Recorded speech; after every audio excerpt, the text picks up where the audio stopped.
जज अबुल हसनात ज़ुल्करनैन के तकर्ररनामे को भी चैलेंज किया हुआ है तहरीक इंसाफ वालों ने, जेल में ट्रायल को भी चैलेंज किया हुआ है तहरीक इंसाफ वालों ने, इन कैमरा समात को भी चैलेंज किया हुआ है तहरीक इंसाफ ने। वो कहते हैं ओपन समात होनी चाहिए।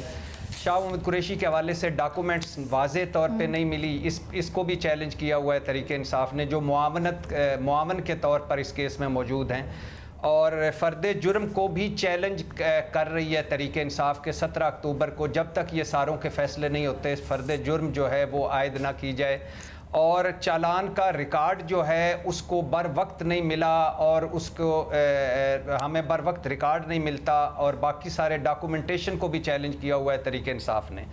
और जो आज की समात हुई वो भी बहुत खुशगवार सुना जा रहा है कि माहौल में हुई। इमरान खान और शाह महमूद कुरैशी को सुना है पिंजरे नुमा कटहरे में लाया गया।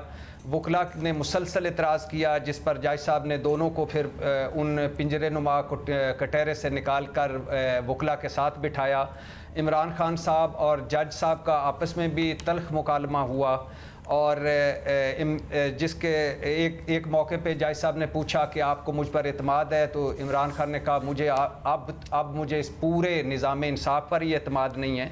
और इमरान खान ने कहा कि मुझे छोटे से सेल में रखा गया है, एक्सरसाइज छोड़ें वाक की भी इजाज़त नहीं है, जिस पर समात के बाद सुना जा रहा है जज साहब लेकर गए और अब ये मामला हल हो गया है, क्योंकि वॉक की उन्हें इजाज़त मिल गई है। उनकी बैरक की एक दीवार गिरा दी जाएगी और उसमें बागीचा शामिल कर लिया जाएगा, तो लिहाजा अब उनको वो उनकी जो शिकायत है वो दूर हो गई है। सही। तो और जज साहब ने 2-3 मरतबा गुस्से में कहा कि आप इन डॉक्यूमेंट्स पे दस्तखत करें, तो इमरान खान ने दस्तखत भी नहीं किए। जहाँ तक आपके सवाल का नहीं, बट वो उन्होंने कहा ना कि मैंने रिसीव कर लिए, मेरे वकला ने अपने पास रख लिए, रिसीव कर लिए हैं, तो फिर साइन की ज़रूरत नहीं होती। बट खान साहब क्यों इतने गुस्से में थे? उनके अपने वकीलों ने ही तो दरख्वास्त की थी अडयाला शिफ्ट करने की। जी, वो वकील भी मान गए हैं कि, और इमरान खान साहब और वकील दोनों मान गए हैं कि हमारी गलती थी, हमें वहीं रहना चाहिए था, अडयाला से बेहतर थी अटक जेल। लेकिन बहरहाल जहाँ तक आपके सवाल का ताल्लुक है मैडम शेख, मैं समझता हूँ कि ये बहुत संजीदा केस है, बहुत सख्त केस है, और बहुत इसमें इमरान खान साहब को सज़ा हो सकती है। और क्यों हो सकती है? पहली बात तो है कि मुकदमा ऑफिशियल सीक्रेट एक्ट 1923 के तहत दर्ज हुआ है, दफ़ा 5 भी लगी है, दफ़ा 9 भी है, दफ़ा 34 के तहत भी मुकदमा है, जिसमें 3 साल से 14 साल की सज़ा है। दूसरी ऑडियो आ चुकी है इनकी, उसकी मेरी इतला के मुताबिक उस ऑडियो की फॉरेंसिक के लिए भिजवाई गई थी, और वो भी सुना जा रहा है कि इस चालान के साथ है उसका, कि वो ओरिजिनल ऑडियो है। और जिस ऑडियो में था कि लेट्स प्ले ऑन इट, जिसमें इमरान खान आज़म खान को कह रहे होते हैं कि मुबैना तौर पर कि लेट्स प्ले ऑन इट, इस पर खेलते हैं, इसको सियासत के तौर पर इस्तेमाल करते हैं, सियासी इसको इस्तेमाल करते हैं, इस्टेब्लिशमेंट और अपोजिशन को इसमें लाते हैं, अमेरिका का नाम नहीं लेते, जिसमें ये सारी है। फिर आज़म खान इसके जो मरकज़ी हैं, जो बनी गाला में जब साइफर डी कोड किया गया था, या जिस साइफर को वो मीटिंग हुई थी बनी गाला में, तो उसमें आज़म खान जो मिनट्स लेने वाले थे वो मरकज़ी गवाह हैं, वो मजिस्ट्रेट के सामने भी बयान दे चुके हैं और FIA के सामने भी बयान दे चुके हैं।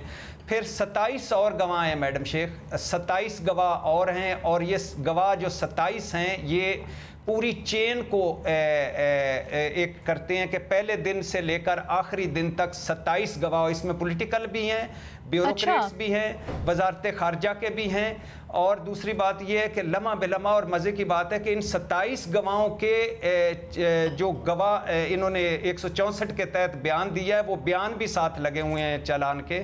और फिर ये इन 27 गवाहों, आज़म खान और सीक्रेट एक्ट के तहत ये जो मुकदमा है, इस सारे को जब हम सम अप करते हैं तो ये बड़ा संगीन मुकदमा है। लेकिन मुझे जो सबसे ज़्यादा ख़तरा है या डर है या तशवीश है या जो लग रहा है वो ये है कि PTI इसे सियासी केस के तौर पे लड़ रही है, हालांकि इसे कानूनी तौर पे लड़ना चाहिए। डोनाल्ड लू, रिजीम चेंज और अमेरिका इस्टेब्लिशमेंट या अपोजिशन, ये क्या मतलब है आपका?